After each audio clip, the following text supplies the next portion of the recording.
before we start solid waste, just a couple quick notes. The solid waste, you'll see, is down one staff position this year from last year, and down 21% overall since 2009. Now, I know you've looked through the budget. I'm just going to point out a couple of the bigger things that happened in the budget this year. We had a couple big increases in recurring costs with vehicle maintenance. Since we're doing the full cost accounting, that cost went up across all divisions, but you'll see that increased cost in solid waste. And the customer service charge went up quite a bit in solid waste, and that's because of the allocation of customer service all going to water and sewer and solid waste post-sale. Then there is a one-time charge in the final portions of the budget for that pension allocation, which will be just 1 year. It'll drop off after that. We'll talk about today a proposed rate increase for solid waste in residential and commercial that would generate another $100,000 in revenue. With that rate increase, we would still be below the contract providers in the areas immediately adjacent to Vero Beach. So we've taken the budget and those increases in cost and our projections in increased revenue and run out a 5-year pro forma, plugging in our capital program, and it shows a healthy balance at the end of each year with that. There would be a possible need for a rate increase toward the end of that 5-year period, but for the next 3 years for sure we look good unless there's something major that would pop up and happen. So with that as a preface, we'll move through the budget.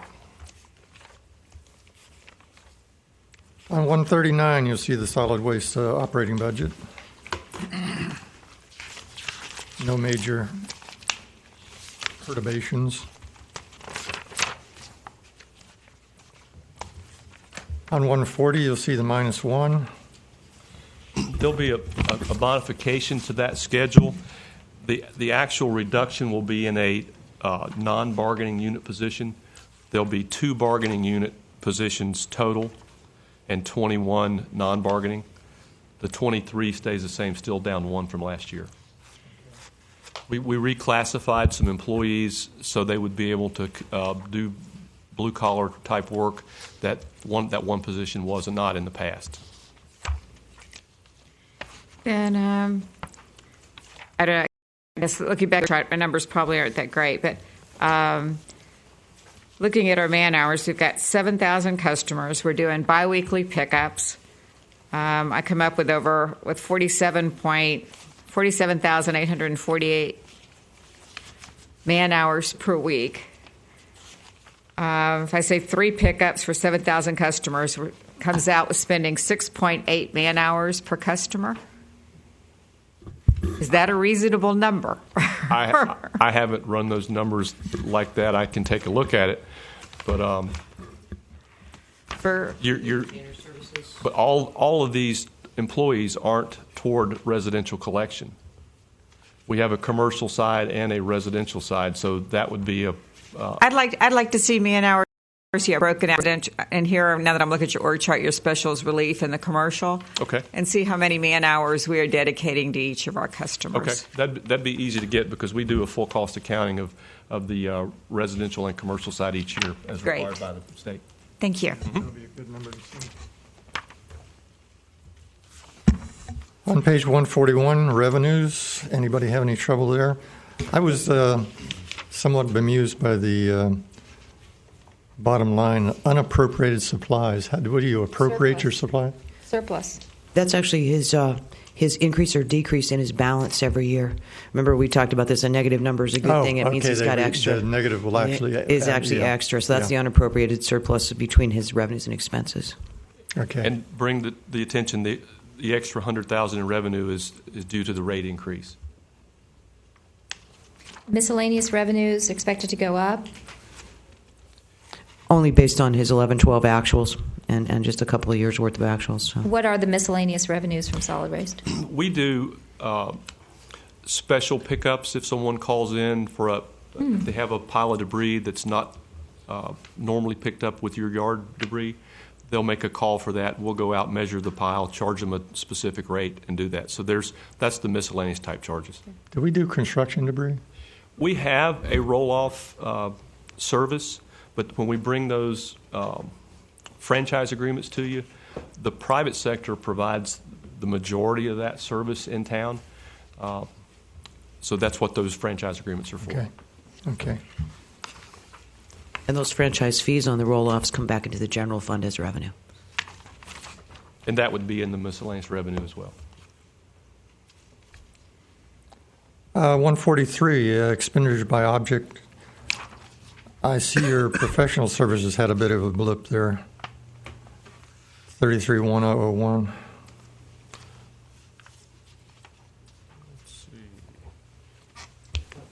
His fund was also one of the funds that was allocated some of the dollars for the negotiating of the Teamsters contracts, okay. based on the number of Teamsters Big within his number, division. okay. Yeah, Thank you, Cindy. I would have not caught that one. that is actually exactly the amount that was allocated to them for Jason. Overtime salaries from 11-12, where you were at 14,000 and jumped up to a projected of 22,000 this year and carrying forward. What is our current year to date? 9,000 year to date. Why do we have such a high overtime? Year to date? I think we just missed reducing that Yeah, number. that It can should go be down. closer to that 15,000 number. Yeah, we can take a look at that one. That cost went down when we had discussions with you guys a couple years ago about not having residential collections on the city holidays to avoid Right. that overtime, and that's gone down. Okay. We can look at that and Thank you. take a quick look there. Just put a question mark there. Vehicle maintenance has went up substantially. That's- Was that because of the allocation That's the differences? full cost, yes, ma'am. Also, the customer service, I guess, changes to something else.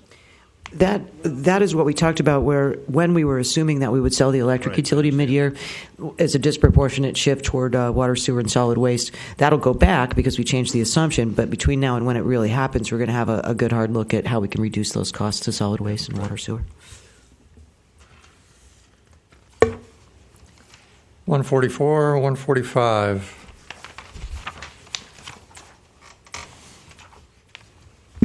This kind of goes under operating salaries. As I'm still perplexed as why our solid waste department needs not only a director, but we have a foreman. And then we have all the residential, all the different 3 segment groups. We have Lonnie Scott, who's the solid waste director/manager, and you'll see that show up in the new org chart. The title is manager to mimic the other division managers' titles in our public works. A portion of my time is allocated, mine and Don's time are allocated to some of the administrative duties in this group. And then the foreman was the position that was reclassified to push that position back down into the bargaining unit to be able to do some blue-collar work. As we've reduced that workforce, the foreman is capable of driving any of the trucks if someone's out and stepping in and doing those things. Anything on 145? 146, solid waste budget, waste fund. That's our capital request to replace a truck this year. We have a pretty aggressive capital replacement program over the next 10 years, and our rate increases will show that we can accommodate that. We're trying to get our solid waste fleet, like our other fleets, upgraded to newer vehicles to reduce those maintenance charges, and that's what we're going to be doing for this year. And actually, we've been looking at, if you want to look at 104 in the 5-year capital plan, you can see how that year compares to the revenue stream in the 5 years. The life of the trucks, this one that's being replaced is, They usually last around 8 years. and the one being replaced is I think it's a 2002. 2002. Okay, we pushed it there on. We have pushed a lot of them. You'll see. And how many trucks do we own?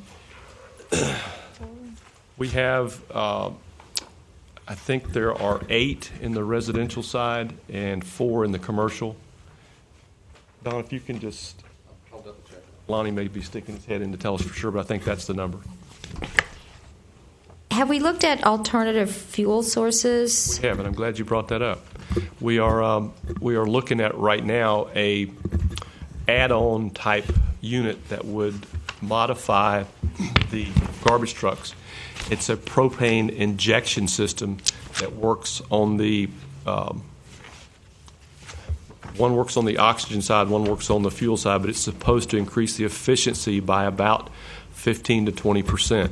We're exploring that with some of the propane companies as we spoke about the police vehicles, and we're running those numbers to see what the cost of the original installation versus what the savings will be. But we hope to have something next year that we would start a program to add some of these to the vehicles. So it would not be for this item that's in the budget for the next year? That's correct. It would not be? No. Okay. Anything else for Monty? Well, he mentioned this rate thing. Do we want to handle that now or next Tuesday? Now's a good time. What actually is the increase? We currently charge on the residential side $14.32 a month. What's charged in the immediate surrounding areas is $14.85. We are planning to go to $14.62. That's the amount that would generate about $25,000 of extra revenue from the residential collection. And if the commercial carriers adjacent to us have the same increase they had last year, and those increases are by their franchise agreement with the county based on the CPI. And I checked with Cindy just yesterday. The CPI is running about what it did last year. They had a 1.22% increase. Applying that to their rate for last year would bring them to $15.03, would still keep us about 3% below them. On the commercial side, we currently charge $4.25 a cubic yard. The commercial haulers are $5.08. If they use the same increase, that they did last year, they would go to $5.14. We're proposing to go to $4.50. We would be 14% below them. You're still competitive then. Very competitive. Very competitive. I feel that's fine. That's Do you want me to make a motion to approve a few cents it? a month? I'll make a motion to approve. Second. All in favor? Aye. Passes unanimously. Thank you. Thank you. And the commercial revenue increase will generate about $75,000, and the residential the $25,000 to bring the $100,000 in additional revenue that we project. Good answer. That'll close that one out. Well, appropriately, we have the cemetery left. We always put that last in the budget book. That's a tradition. No pun intended, right? Tradition. It occupies the final resting place in the budget lineup. Sorry. And it's 169. My goodness.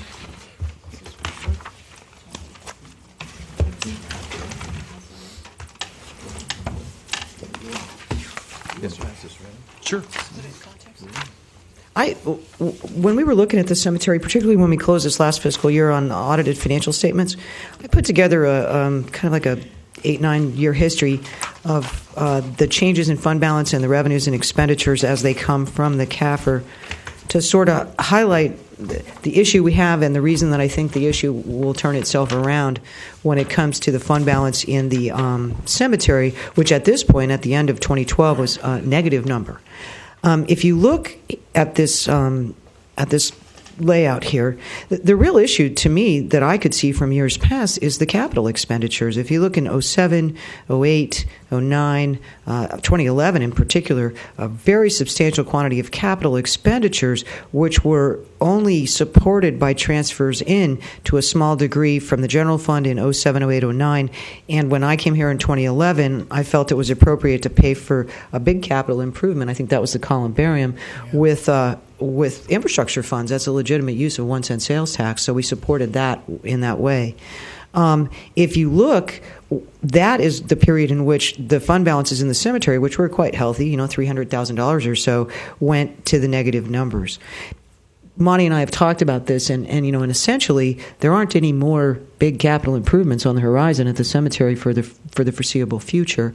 And as a result, the way the budget is projected for 2013 and again for 13-14, the numbers will begin to recover, and we actually will have an increase in net assets every year, and our cash will begin to recover. So, I think what we're seeing from this is, as long as we do two things: one, not pay for capital improvements in the cemetery out of the non-existent balances in the cemetery. If we do for some reason need something, we need to go look to the 1 cent sales tax money and pay for it with appropriate funding, and or continue to let this balance rebound to the point where we do have money set aside for capital improvements or small maintenance if we need it. But to me, that middle period there between 07 and 10, 11 tells the story as to why we ended up in the situation we were. We have enough operating revenue to cover our operating expenses, but what we didn't have was a bunch of money for capital, and yet we spent $600,000 in the neighborhood of $600,000 on capital. I think still for me in reviewing this, the shocking thing is that over the last 6 years, we've taken $800,000 and $1,600,000 out of our tax revenue, out of other revenue the city could use for other projects, and put into the cemetery. I mean, this issue was addressed 20 years ago, once again, when they first came up with looking at outsource or selling the cemetery. I mean, the cemetery was supposed to be a self-sustaining facility. And obviously, if we're spending $820,000, actually to support this facility. I also have a question as to some of the accounting here too, as far as the number for the general fund. I know when I was mayor and sitting there next to our clerk's office and the amount of time that they were spending on the cemetery, showing people maps, collecting funds or whatever, I feel that we're still under costing our cemetery. Well, as a marketing guy, the thing I wonder, and I've heard innuendos, and they're nothing more than that our rates are not sufficient for the area. Have we, or should we look at what our rate structure? Certainly, we have the most premier cemetery in the area, and I will commend our staff. I mean, there is no question it is an outstanding, beautiful place that is held to the top. Once again, should we, the city, be in the cemetery business? Is this a business we want, that we need to be in doing? It's a business I want to be in, but it's also, it's our past, it's our tradition. But I just question whether we're charging the proper amount, whether we could charge higher amounts, quite frankly. Can you tell us a little bit about the rate comparison in the area? Sure. There are in the immediate vicinity, the city of Vero Beach and the city of Sebastian have municipal-owned cemeteries. Our rate structure is pretty much the same as theirs. As you go just to the south of us in Fort Pierce, there is a privately owned cemetery, Hillcrest, that is on US 1. And it's a lot harder to compare their prices because they have the funeral home on site. A lot of the things are embedded in the costs of a pre-need package that they may sell you, which may have the whole burial service in there. So I can tell you that our prices and Sebastian's are within a few dollars of each other each way. Yeah, but look at Sebastian Cemetery compared to ours, Monty. I mean, there's no comparison. I agree, and that their cemetery is a fine municipal cemetery. But if we're offering a product that's a little ours more, is more like a private cemetery, is what the bottom line to this is. And to answer your question, I believe to cut through all the graph, we are below what a private cemetery would charge for this type of facility. So what can we do about that? What percentage lower are we? I don't have those compiled.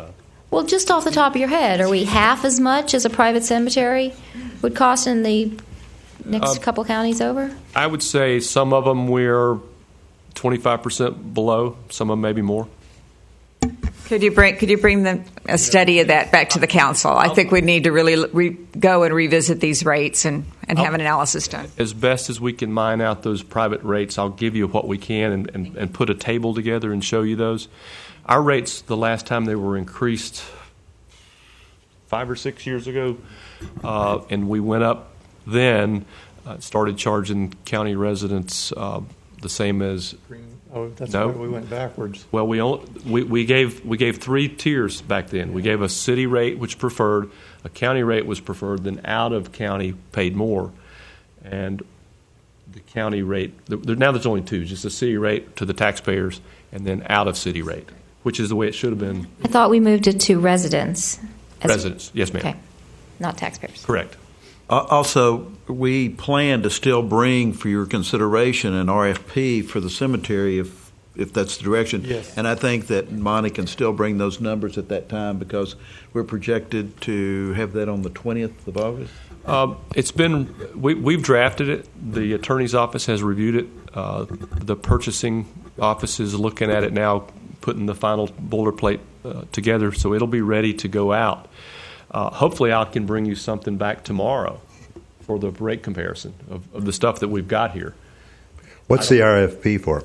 The request for proposals to purchase the cemetery. I don't want to sell the cemetery. Well, if we did the RFP, is there a legal requirement that we accept any of them? Right. It's just to We go could on, ping someone find and see out. what they're- I think you're just looking for trouble. I really do, and I want to keep the cemetery. I'll just make it that simple. I would have to wholeheartedly agree. I don't think we had a number of very well respected members of the community come forward on that issue. I know I've got family that's there. I know a lot of people have family that's there.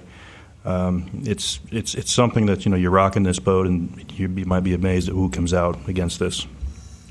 I still want to see what it says. I still want to see what the RFP says.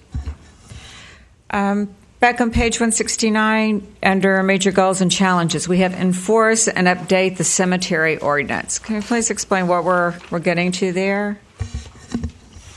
What particular ordinance are you concerned with? Well,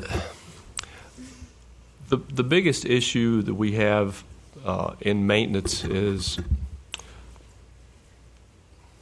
grave adornments get brought out and left, and to have a way to remove those if they're not removed.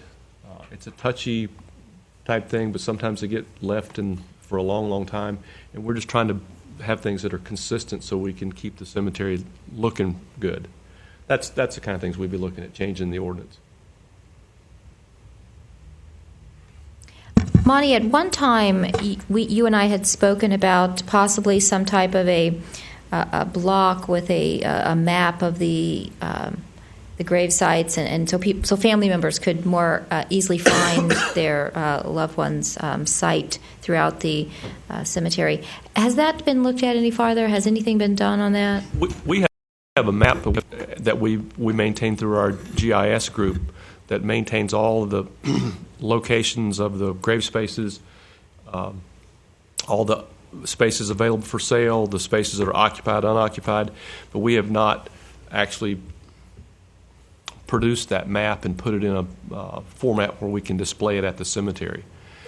Right now, we have someone there Monday through Friday from 7 o'clock till 3:30 that helps people when they come out. Right, but if he's out on a mower, nobody's going to go Right.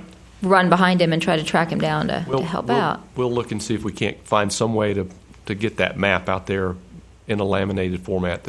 Right, if we just had it on some type of block with a big lamination over the top, and then it could easily be taken off and new names put on and what's available. I would propose that we do look at the race sufficiency and determine if we can add something to that in order to make this more self-funding and also to provide that service with the mapping. Well, again, as Cindy pointed out, once this capital that was initiated through councils before you in reaction to complaints from the public, we did a whole new capital program where we new irrigation system, new sod, the columbarium, and repaved the roads. That's all done. We don't see any need for any new capital. The only thing that could come up major expense-wise if we have a failure of one of the two irrigation pumps. We irrigate with well water there, as was the source of some of our stains on the headstones a few years ago. But we don't have a charge for using potable water to irrigate with at the cemetery. And once again, we've had kind of a marketing campaign. I mean, to help promote the sales in the cemetery as well, or for people to be aware of. Many people that move into the communities are not aware of this incredible park facility that we have as a cemetery. And Tammy's helped us to get some of that stuff on the website. We do have some columbarium information there now. We could always do better and improve that, and then we'll try to do that. But I'll put those rates together and get those back to you, and we can make some decisions if you want to. How have the columbarium sales done? Well, sales this year we estimated 36,000. I think we're at 18,000 right now. That's at 66% of the year's gone, and we've done 50% of those sales. But revenue as a whole, we're already at 78% of our revenue goal through 66% of the year. So the other sales have been better, the in-ground sales. And when we do our advertising on the lifeguard stands, I'd prefer not to have the cemetery there. If we can find another location somewhere, we're going to. Yeah. Anything else for Monty on the cemetery? You know, I've never heard of such a thing, as I'm going to say, but, you know, this is the sort of thing that if you add some sort of a marketing effort, it would help it, maybe even an outside marketing effort. You know, I suggested to a couple people that called me about this, I said, well, why don't you get more involved, and why don't you think about how we can market it, and not on the sides of the lifeguards, but how can we do a better job of marketing? How can we do a better job? You know, wanting to keep the cemetery also makes me want to do not a better job of the grounds or the facility, but a better job of the marketing and management of it. And I don't think we're really set up to do that.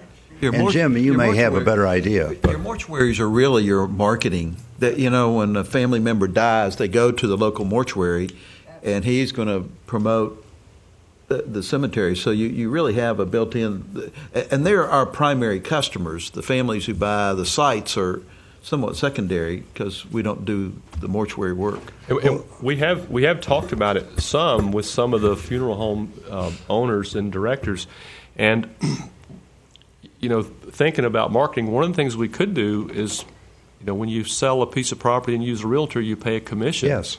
We could offer, as we looked at these rates, we could look at what it might help us to pay a commission for a sale that a funeral home might bring to us, just as a thought for that. Yeah, Is that legal for a municipality to do that, Wayne? I don't know if you're even listening. He wasn't listening. Wayne, could we add a we're talking about the commission cemetery right now. If a funeral director fee. sold a lot, could there be a brokerage fee, a commission paid out of the lot sale to that funeral home? The sales agent. One of my big customers is Cisco that you see all around town, and we pay them a fee. I mean, I don't see it as any different. That sounds like a possibility, but Peggy's very familiar with cemetery. Let me email her. Well, we don't need to know today. Tomorrow's good enough. And are we just, if we add a fee, are we paying something that they're already getting already? Because they're already bringing them here because there's not much competition. There's probably no question they do a markup. You know, there's a package deal as well, I would think. Yeah, I believe it is. Well, you know, one of the things I ran into in looking at the marina and marina fuel sales, I went to all the ones around. I didn't go to the nearest one, of course, but I went to Fort Pierce. And they all have discounts for groups and or volume sales. In other words, the way they look at it, if you look at Pelican as an example, they all, and we do too, maybe not the same, that's another issue. But the idea of incenting whoever your primary action agent is could make a lot of sense. Our current ordinance, as the way it's written, it prohibits someone from buying a large block of lots and reselling them. The only potential for resale, if you buy a cemetery lot from the city of Vero Beach, the only person that you can sell it to is back to the city. You can't buy those and resell them and mark them up. And Tammy just reminded me that they have to determine if it's a city resident or not, so they don't sell to the funeral homes, because then otherwise you don't know if they're in the city or not. So because there's a differential in the rates. No, I know, but if the funeral home brings business to us, I don't. We can know all that and still incent them. Potentially. I mean, it's part of business, and all the business they could potentially charge a fee for obtaining single lot for a wide. They do already, but the question is, if you went against, if you looked at the cemetery that you were talking about in Fort Pierce, do they have such a program? They got their own mortuary. They own it. So they. Well, how about local funeral directors in Fort Pierce, or go to Stewart? You see what I mean? Yeah, I do. Okay, why don't you look into that, Monty, and give us some ideas. Oh, and Don, just the map is on the website. You can get access to it and take a look at it there. It's not on site, but it's in the digital domain. Okay, great. Thank you, Monty. Any other questions for Monty? That'll turn that one down. Tomorrow we'll take up the budget wrap-up. Cindy will be Providing us some numbers. We'll go through retirement benefits, a retiree benefits review, charter officer review, and setting of tentative millage tomorrow. Okay, thank you. We are adjourned.